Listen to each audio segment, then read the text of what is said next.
Have you ever noticed that when you feel confident, people seem to respond to you differently?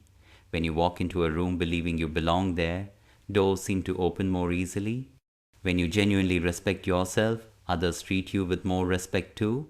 What if I told you there's a fascinating psychological mechanism behind this pattern?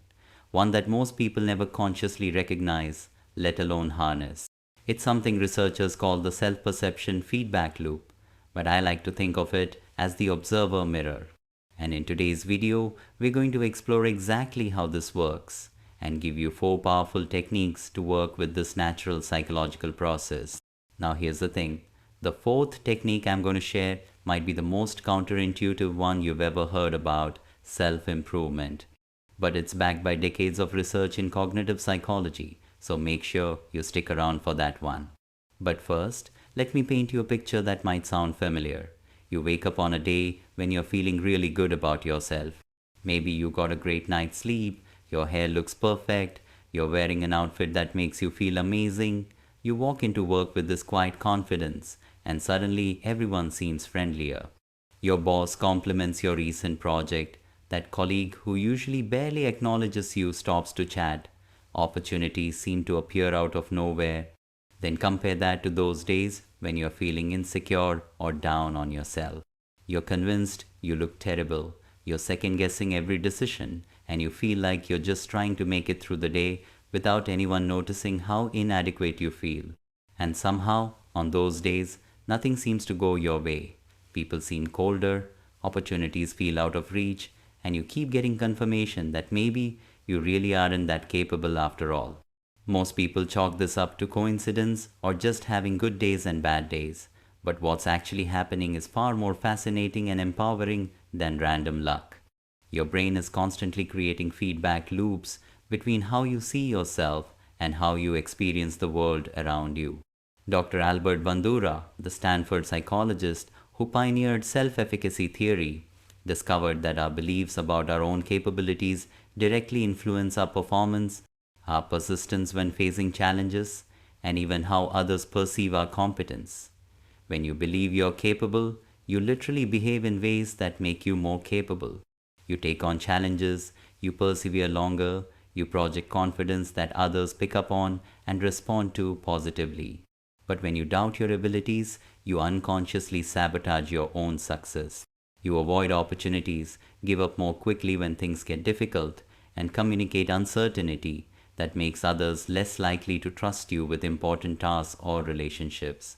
This isn't mystical thinking, it's measurable neuroscience. Dr. Carol Dweck's research at Stanford has shown that people with what she calls a growth mindset, those who see their abilities as developable rather than fixed, consistently outperform those with fixed mindsets even when they start with identical skill levels. Brain imaging studies reveal that people with growth mindsets show increased neural activity in areas associated with learning and adaptation when facing challenges. The observer mirror works because your self-perception influences 3 critical areas: your behavior, your interpretation of events, and your decision-making patterns. Let's start with behavior. When you see yourself as confident, you unconsciously adopt confident body language. You make more eye contact, you speak more clearly, you take up appropriate space. Research by social psychologist Amy Cuddy shows that even 2 minutes of power posing, standing in a confident posture, increases testosterone by 20% and decreases cortisol by 25%. Your physiology literally changes to match your behavioral signals. When you see yourself as worthy of respect, you set appropriate boundaries. You don't over-apologize, you don't rush to fill uncomfortable silences, you don't automatically assume you're wrong when there's a disagreement. This boundary-setting behavior signals to others that you value yourself, which unconsciously influences them to value you more as well. People who see themselves as naturally friendly and likable tend to smile more, ask more questions about others, and show genuine interest in conversations. These behaviors create positive social interactions, which then reinforce their belief that they are indeed likable. It becomes a self-fulfilling prophecy rooted in genuine behavioral changes. But here's where it gets really interesting. Your self-perception also acts as a filter for how you interpret everything that happens to you. Psychologists call this confirmation bias, but it's more nuanced than just seeing what you want to see. When you have a positive self-concept, you're more likely to interpret ambiguous situations favorably. That email from your boss that could be read as critical or constructive gets interpreted as helpful feedback. The person who doesn't text you back immediately is probably just busy, not rejecting you. You give yourself and others the benefit of the doubt. Conversely, when you have a negative self-concept, you're primed to see rejection, criticism, and failure everywhere. The same email gets interpreted as evidence that your boss thinks you're incompetent. The delayed text response confirms that people don't really like you. You collect evidence that supports your negative self-perception while dismissing positive evidence as flukes or mistakes. Dr. Aaron Beck, the founder of cognitive behavioral therapy, documented how these interpretation patterns create what he called cognitive schemas, mental frameworks that automatically filter and organize our experiences. People with healthy self-schemas notice opportunities, remember compliments longer than criticisms, and bounce back from setbacks more quickly. Those with negative self-schemas do the opposite, creating a reality that feels consistently difficult and disappointing. The third way the observer mirror works is through decision making. Your self-perception directly influences the choices you make, from the smallest daily decisions to the biggest life changes. When you see yourself as someone who deserves good things, you're more likely to apply for that promotion, ask for that date, invest in your education, or speak up in meetings. You make choices that align with someone who expects positive outcomes. When you see yourself as undeserving or incapable, you make safer choices, avoid risks, and settle for less than what you really want. This is where the observer mirror becomes incredibly powerful or incredibly limiting. Your choices literally create your future experiences. The person who believes they are capable of learning new skills, signs up for classes, practices consistently, and develops real competence. The person who believes they're just not good at that kind of thing never even tries, ensuring they never develop those abilities. In the comments, drop one word that captures how you currently see yourself most of the time. Maybe it's capable, maybe it's struggling, maybe it's evolving. Let this be a moment of honest self-reflection, because recognizing your current self-perception is the first step in working with the observer mirror consciously. Now, let's dive into the 4 techniques for working with your psychological observer mirror. Technique 1. The evidence detective method. Most people are terrible detectives when it comes to evidence about themselves. They notice every criticism but forget compliments within hours. They remember failures vividly but dismiss successes as luck. The evidence detective method involves actively collecting balanced data about your capabilities and worth. Start by keeping what I call a reality journal for 1 week. Each day, write down 3 pieces of evidence that support a positive view of yourself and 1 piece of evidence that suggests areas for growth. The ratio is intentionally 3-to-1 because our brains have a negativity bias. We naturally notice problems more than successes, so we need to actively counterbalance this tendency. Evidence might include: I helped my colleague solve a problem they'd been stuck on. I chose a healthy lunch even though I was stressed. I made my friend laugh during a difficult time. I handled that criticism better than I used to. For the growth area, you might note, I avoided speaking up in the meeting when I had a good idea. The key is to look for evidence of your character, effort, and progress, not just external outcomes. You're training your brain to notice data it usually filters out. After a week of this practice, most people are genuinely surprised by how much positive evidence exists that they'd been unconsciously ignoring. Dr. Martin Seligman's research on learned optimism shows that people who practice balanced attention to evidence develop more accurate self-perceptions and better emotional resilience. They don't become unrealistically positive, they become more realistically positive. Technique 2. The Future Self Embodiment practice. This technique leverages what psychologists call prospective self-awareness, your ability to imagine and embody a future version of yourself. Research by Dr. Hal Hershfield at UCLA shows that people who can vividly imagine their future selves make better long-term decisions, and show increased motivation for positive change. Here's how it works. Choose one area of your life where you'd like to see improvement. Instead of focusing on what's wrong with your current situation, spend 10 minutes each morning visualizing yourself as someone who has already developed the qualities you want to embody. If you want to become more confident, don't visualize specific external outcomes like getting promoted or finding a relationship. Instead, visualize yourself as someone who naturally feels worthy and capable. How do you stand? How do you speak to yourself?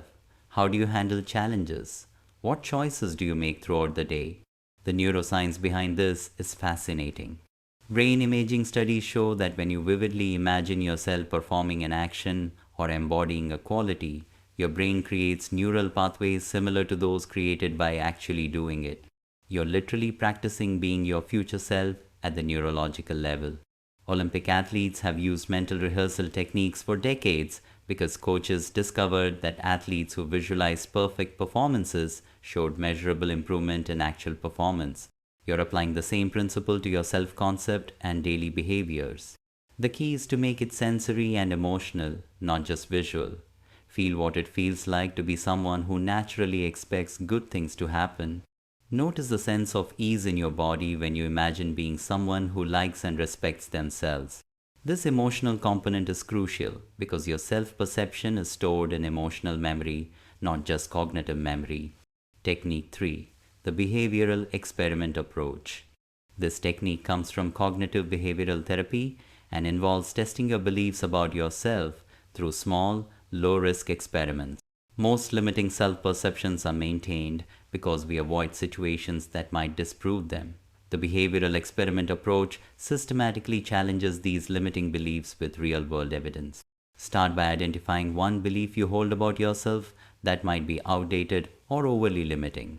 Common examples include, I'm not good at meeting new people, I'm not creative, I'm not a leader, or I'm not good with money. Then design small experiments to test this belief. If you believe you're not good at meeting new people, your experiment might be to make small talk with one new person per day for a week. Maybe the cashier at the coffee shop, a neighbor you've never spoken to, or someone waiting for the same bus. If you believe you're not creative, you might commit to spending 15 minutes a day for a week trying something creative, doodling, writing, rearranging furniture, cooking without a recipe. The goal isn't to become an expert, but to gather evidence about your actual capabilities versus your assumed limitations. Dr. David Burns, a pioneer in cognitive behavioral therapy, found that behavioral experiments are more effective at changing self-perception than positive thinking or affirmations because they provide concrete, undeniable evidence. When you discover you can do something you thought you couldn't, it doesn't feel like you're trying to convince yourself of something. It feels like you're discovering something that was already true. The key is to start small and build gradually. If you believe you're not good with money, don't start by trying to create a complex investment portfolio. Start by tracking your spending for a week or reading one article about personal finance. Small successes build genuine confidence more effectively than attempting dramatic changes that might lead to failure and reinforce the limiting belief. But before we move to the fourth technique, I want to invite you into something real. If this is making sense to you, if you're starting to see patterns between your self-perception and your experiences, hit the like button because like attracts like, and subscribe to stay connected to this community of people who are committed to conscious growth. Also join our manifestation club on gogetter.au where we share real stories of transformation and support each other in becoming who we're meant to be. You're not meant to do this work alone. Technique 4. The compassionate observer practice. Here's the counterintuitive technique I mentioned earlier. Most self-improvement approaches focus on changing negative self-perception by fighting it, replacing it, or trying to think more positively. The compassionate observer practice does something completely different. It involves observing your self-perception with curiosity and kindness without immediately trying to change it. This approach comes from mindfulness-based cognitive therapy and research by Dr. Kristen Neff on self-compassion. Her studies show that self-compassion is more effective than self-esteem for creating genuine confidence and emotional resilience. Here's why this works. When you try to fight negative self-perception directly, you often create internal resistance. Part of your mind starts arguing with another part, which creates internal conflict and actually reinforces the negative beliefs you're trying to change. It's like trying to stop thinking about a white elephant. The effort to not think about it makes you think about it more. The compassionate observer practice involves stepping back and watching your self-perception like a curious scientist studying an interesting phenomenon. When you notice yourself thinking, "I'm not good enough," or "I always mess things up," instead of immediately arguing with these thoughts, you simply notice them and respond with curiosity and kindness. You might think something like, "Oh, that's interesting. My mind is having the 'I'm not good enough' story again. I wonder what triggered that." I notice this story usually comes up when I'm feeling stressed or comparing myself to others. That makes sense. This story is probably trying to protect me from disappointment or rejection, even though it's not actually helping. Dr. Dan Siegel's research on mindfulness shows that this kind of curious, non-judgmental awareness literally changes brain structure. The areas of the brain associated with self-criticism become less active, while areas associated with emotional regulation and self-awareness become stronger. When you practice compassionate observation regularly, something remarkable happens. The negative self-perceptions don't disappear immediately, but they lose their emotional charge and their control over your behavior.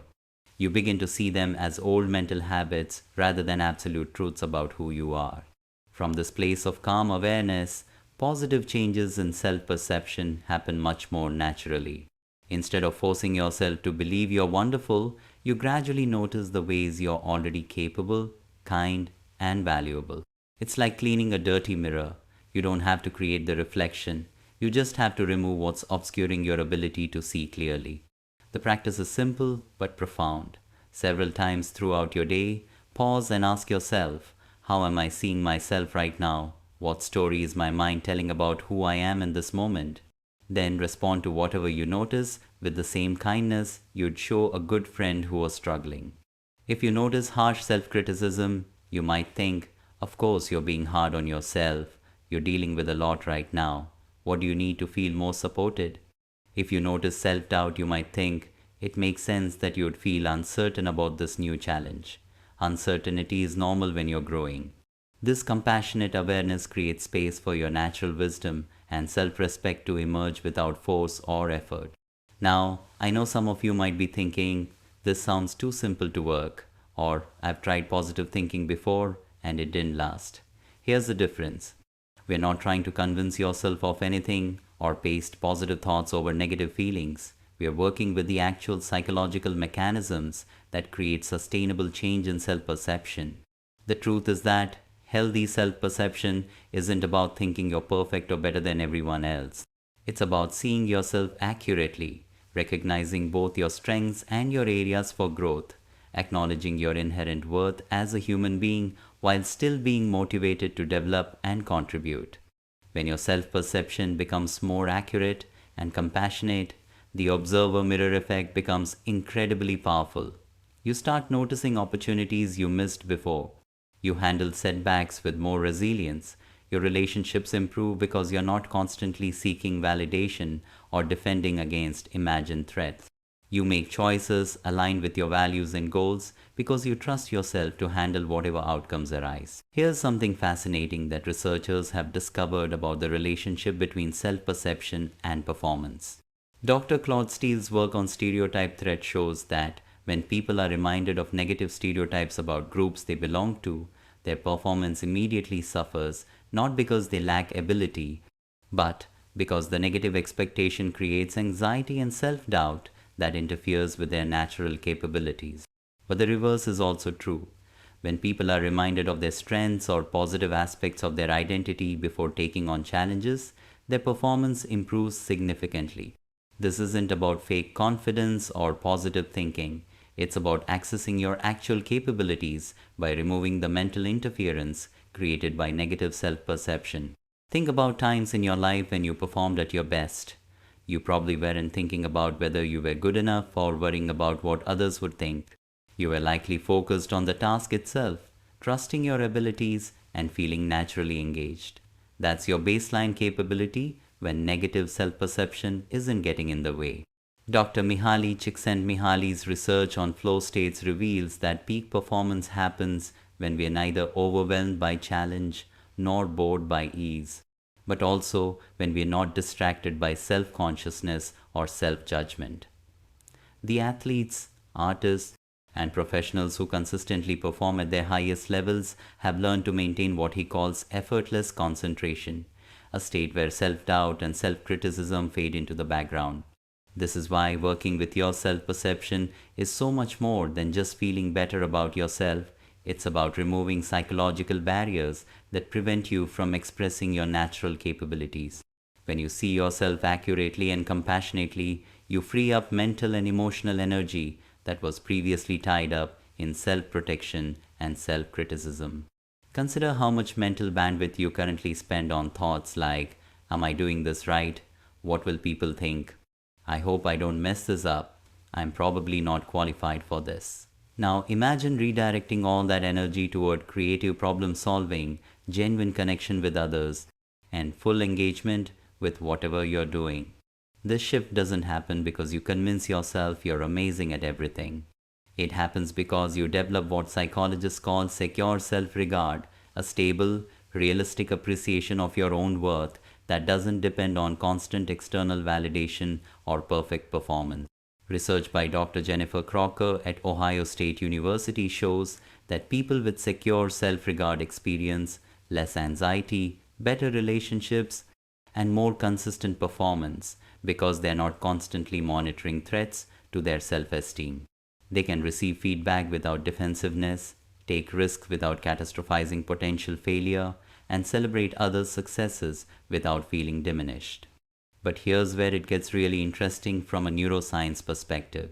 Dr. Matthew Lieberman's research at UCLA using brain imaging technology has shown that when people engage in what he calls affect labeling, simply naming and acknowledging their emotions without judgment, activity in the amygdala, the brain's alarm system, decreases while activity in the prefrontal cortex involved in executive function and emotional regulation increases.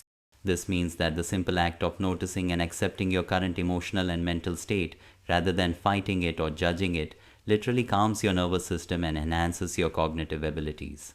When you practice the compassionate observer technique I mentioned earlier, you're not just being nice to yourself, you're optimizing your brain function. Let me share a story that illustrates how powerful this can be. Robert Rosenthal's famous Pygmalion in the classroom study demonstrates the observer mirror at work in an educational setting. Researchers told teachers that certain students in their classes were late bloomers who would show significant improvement during the school year. In reality, these students were chosen completely at random. They were no different from their classmates in terms of ability or potential. By the end of the year, the late bloomer students had indeed shown significantly more improvement than their peers. The teachers' positive expectations had unconsciously influenced how they interacted with these students. They gave them more encouragement, more challenging assignments, and more opportunities to succeed. The students picked up on these subtle cues and began to see themselves as capable learners, which influenced their effort and performance. This phenomenon, known as the Pygmalion Effect, has been replicated in workplace settings, sports teams, and therapeutic relationships. When authority figures expect positive outcomes from individuals, those individuals tend to rise to meet those expectations. But here's the crucial insight. You can become your own authority figure. You can create your own Pygmalion effect by developing positive, realistic expectations for yourself. The difference between the students who improved and those who didn't wasn't their initial ability. It was the environment of positive expectation that was created around them. You have the power to create the same environment for yourself through conscious self-perception work. But let's also talk about what happens when the observer mirror is working against you. Dr. Martin Seligman's research on learned helplessness shows how negative expectations can become self-fulfilling prophecies that limit potential. When people repeatedly experience situations where their actions don't seem to matter, they can develop a generalized belief that they have no control over outcomes. This learned helplessness then gets applied to new situations where they actually do have control and influence. They stop trying because they expect failure, which virtually guarantees the failure they're expecting. It's the observer mirror reflecting back a limiting self perception. The encouraging news is that learned helplessness can be unlearned. Seligman's later research on learned optimism demonstrates that people can develop more empowering explanatory styles, ways of interpreting events that support resilience and motivation rather than discouragement and withdrawal. Instead of explaining setbacks as permanent, I always mess things up, pervasive, I'm bad at everything, and personal, it's all my fault. People can learn to see challenges as temporary. This didn't work out this time. Specific, this particular approach wasn't effective. And contextual, there were multiple factors involved. This isn't about denying personal responsibility or avoiding accountability. It's about maintaining an accurate, balanced perspective that supports learning and growth rather than self-condemnation and paralysis. This is the observer mirror in action. The teacher's perception influences their behavior toward the students, which influence the students' perception of themselves, which influence their actual outcomes. The remarkable thing is that none of this was conscious. It happened automatically through the natural psychological processes we all carry. You have the same power in your own life. When you begin to see yourself more accurately and compassionately, you unconsciously start behaving in ways that reflect that improved self-perception. Others pick up on these changes and respond differently to you. Opportunities appear because you're more likely to notice them and take action on them. But here's what most people don't realize about working with the observer mirror. Sustainable change happens gradually, not all at once. Your brain needs time to integrate new self-perceptions and build new neural pathways. This is why crash diets fail and why dramatic personality makeovers don't last. They don't give your psychological system time to adapt. The 4 techniques I've shared work best when practiced consistently over time. Start with whichever technique feels most natural to you and practice it for at least 2 weeks before adding another one. Your self-perception has been developing for years or decades. Give yourself the gift of patience as you work with it consciously. In the comments, I'd love to hear which technique resonates most with you right now.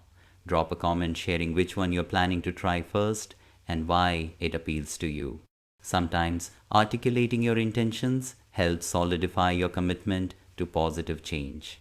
One thing that might surprise you as you work with these techniques is how much your improved self-perception affects the people around you.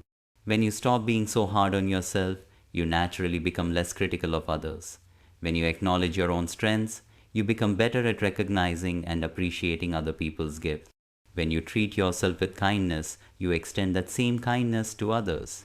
This creates positive ripple effects in all your relationships. Your family members feel more relaxed around you because you're not constantly seeking reassurance or defending against criticism. Your colleagues enjoy working with you more because you're not constantly apologizing or second-guessing yourself.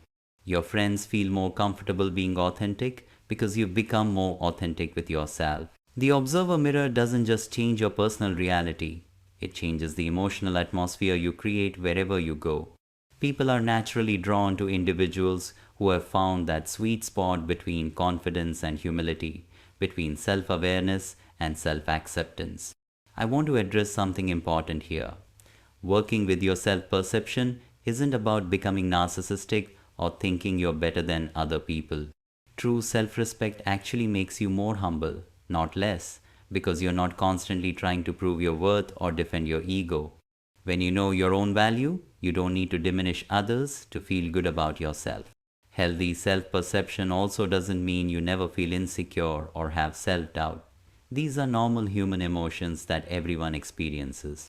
The difference is that when you've developed a compassionate relationship with yourself, these temporary feelings don't derail your overall sense of worth or capability. You might have a day where you feel uncertain about a decision you made, but that doesn't spiral into, I always make terrible choices and I can't trust myself. You might feel disappointed about an outcome, but that doesn't become, I'm a failure who never succeeds at anything important. This emotional resilience is one of the most valuable benefits of working consciously with your self perception. Life will always include challenges, setbacks, and moments of uncertainty.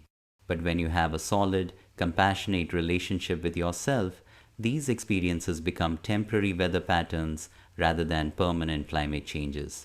Now, I mentioned at the beginning that there would be a counterintuitive element to this content, and here it is. The people who benefit most from working with their self perception are often those who are already quite self aware and accomplished. They are not broken people who need fixing. They're growth oriented individuals who recognize that their relationship with themselves is the foundation for everything else in their lives. If you watch this far, you're probably one of these people. You likely already have many strengths and positive qualities, but you might not be giving yourself full credit for them. You probably care about others and contribute positively to the world, but you might have impossibly high standards for yourself. You're likely more capable than you realize and more valuable than you acknowledge. There's actually scientific research that explains why high achievers often struggle with accurate self perception. The Dunning-Kruger effect is well known. Less competent people tend to overestimate their abilities. But there's a flip side that gets less attention. Highly competent people often underestimate their abilities relative to others because skills that feel easy to them actually reflect genuine talent and development. Dr. Tiziana Casciaro's research at Harvard Business School found that high performers consistently underestimate how positively they are perceived by colleagues and how much their contributions are valued. They assume everyone can do what they can do, not realizing that their capabilities are actually quite exceptional. This creates a fascinating paradox where the people who most deserve to feel confident about their abilities are often the most plagued by self-doubt, while those who could benefit from more realistic self-assessment tend to be overconfident. If you're someone who worries about whether you're doing enough, contributing enough, or improving fast enough, you might actually be someone whose self-perception is calibrated too low rather than too high. The imposter syndrome phenomenon provides another lens for understanding this. Dr. Pauline Clance and Suzanne Imes, who first identified imposter syndrome, found that it most commonly affects high-achieving individuals who have objective evidence of their competence but persistently doubt their abilities and fear being exposed as frauds. But recent research by Dr. Jill Gonzalez has revealed that imposter syndrome isn't actually about lacking self-awareness or confidence. It's often about having very high standards and being in environments where you're constantly learning and growing.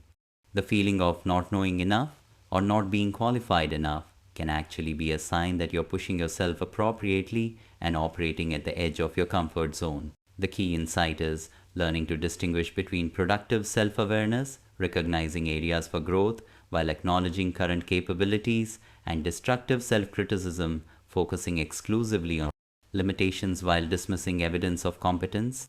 Here's a practical way to make this distinction. Productive self-awareness motivates learning and improvement without undermining your basic sense of worth or capability. Destructive self-criticism creates anxiety, paralysis, and a constant sense of inadequacy that interferes with performance and well-being. When you notice self-critical thoughts, ask yourself, is this observation helping me improve, or is it just making me feel bad about myself?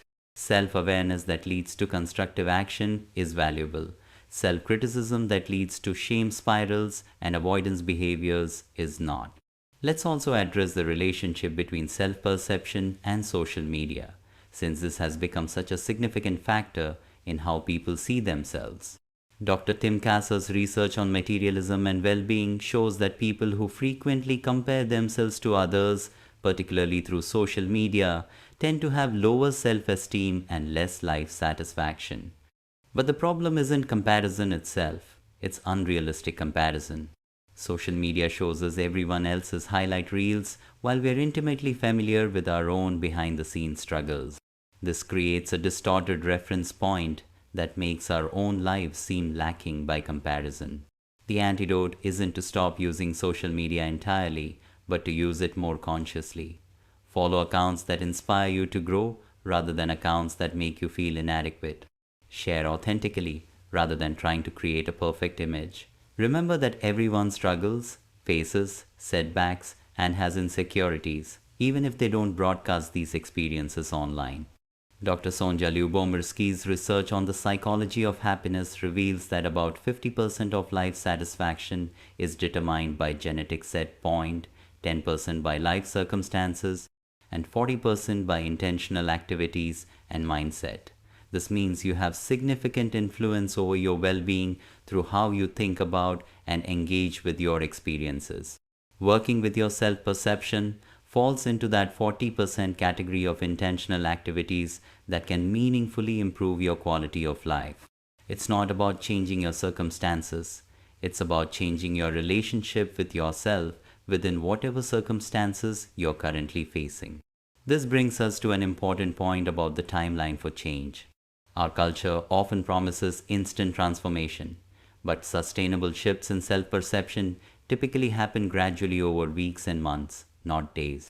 This is actually good news because gradual changes are more likely to stick than dramatic overnight transformations that don't give your psychological system time to integrate. Dr. Anne Grable's research on habit formation at MIT shows that it takes an average of 66 days for new behaviors to become automatic. Changes in self-perception work similarly. They require consistent practice over time to become your new normal rather than something you have to consciously maintain. The observer mirror can help you see yourself more accurately, not through rose-colored glasses, but through clear glasses that aren't smudged with old conditioning, unfair comparisons, or inherited beliefs about what makes someone worthy of love and respect. As we wrap up today's exploration, I want to leave you with this thought. Your relationship with yourself is the longest relationship you'll ever have. You've been with yourself since birth, and you'll be with yourself until your last breath. Doesn't it make sense to make this relationship as loving, honest, and supportive as possible? The techniques I've shared today aren't just self-help exercises. They're relationship skills for the most important relationship in your life. Just as you would nurture and invest in a relationship with someone you love, you can nurture and invest in your relationship with yourself. When you do this work consistently, something beautiful happens. You stop needing external validation to feel worthy because you've learned to validate yourself appropriately. You stop fearing other people's opinions because you've developed trust in your own judgment. You stop avoiding challenges because you know you can handle whatever comes up, even if it doesn't go exactly as planned. This doesn't happen overnight, and it doesn't happen without conscious effort. But every moment you spend seeing yourself more clearly and treating yourself more kindly is a moment invested in every other area of your life. There's a beautiful quote from the ancient Greek philosopher Aristotle that captures this perfectly. Knowing yourself is the beginning of all wisdom, but I would expand on this and say that accepting yourself is the beginning of all transformation, and appreciating yourself is the beginning of all genuine confidence. The observer mirror doesn't require you to become someone completely different. It invites you to become more authentically and fully who you already are, beneath all the conditioning, comparisons, and criticism that have clouded your natural self-awareness. Think about young children before they have learned to doubt themselves. They naturally celebrate their accomplishments, express their needs clearly, and bounce back from disappointments quickly. They're not delusionally positive. They're simply not filtering their experience through layers of self-judgment and comparison. You can reclaim this natural relationship with yourself while maintaining adult wisdom and responsibility. You can be realistic about areas for improvement while still appreciating your current capabilities. You can acknowledge mistakes and failures while maintaining basic faith in your ability to learn and grow. This balance between honest self-assessment and genuine self-appreciation is what creates sustainable confidence and resilience.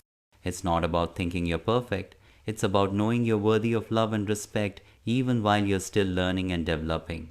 Dr. Brené Brown's research on vulnerability and courage demonstrates that people who live with the most authenticity and resilience have what she calls wholehearted living, the ability to embrace both their strengths and their imperfections with compassion.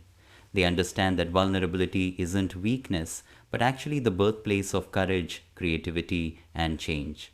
When you can see yourself with this kind of wholehearted clarity, acknowledging both your light and your shadows without being overwhelmed by either, you create a solid foundation for everything else in your life.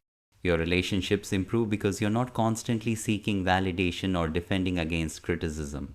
Your work becomes more fulfilling because you're motivated by growth and contribution rather than proving your worth. Your daily experience becomes richer because you're not constantly monitoring whether you're measuring up to impossible standards. The observer mirror concept reminds us that we're always in relationship with ourselves.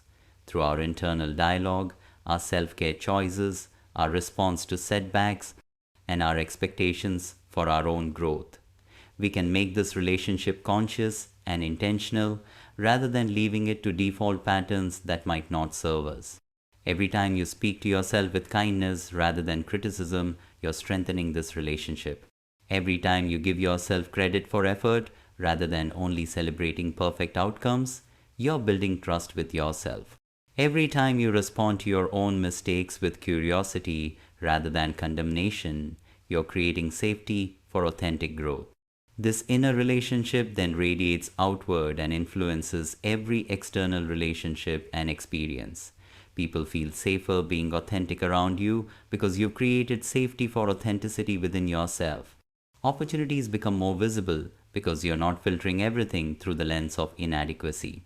Challenges become more manageable because you approach them from a place of basic self-trust rather than self-doubt.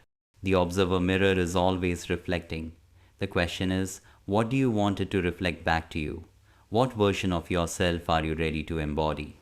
What story about your capabilities and worth are you ready to live from? Make sure you share this video with someone who might need to hear this message today. Sometimes we can see clearly for our friends and family members, even when we struggle to see clearly for ourselves. By sharing this content, you're not just spreading information, you're spreading the possibility of healthier relationships with self-perception. If this resonated with you, if you're feeling inspired to work more consciously with how you see yourself, subscribe and hit the bell icon, because we're going to continue exploring how to build an authentic, fulfilling life from the inside out. And remember to join our community at gogetter.au, where we support each other in this ongoing journey of growth and self-discovery. But here's something I haven't told you yet. There's actually a crucial next step to working with the Observer Mirror that most people miss entirely. Once you begin changing how you see yourself, you need to know how to maintain that new self-perception when life gets challenging, when other people doubt you, or when old patterns try to pull you back into limiting beliefs. There are specific psychological techniques for building what I call identity resilience, the ability to maintain a healthy self-perception even under pressure. And there's fascinating research on how to accelerate positive changes in self-perception using principles from neuroscience and social psychology that most people never learn.